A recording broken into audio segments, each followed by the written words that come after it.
Here I have ALCATEL 1C 2019, and today I'm going to show you how to perform soft reset operation on this device.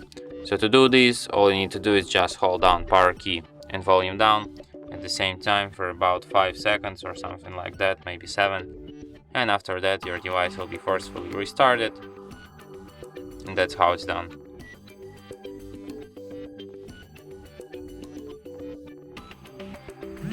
Okay, so it will be forcefully turned off, and then you have to press and hold power key once again to turn it back on.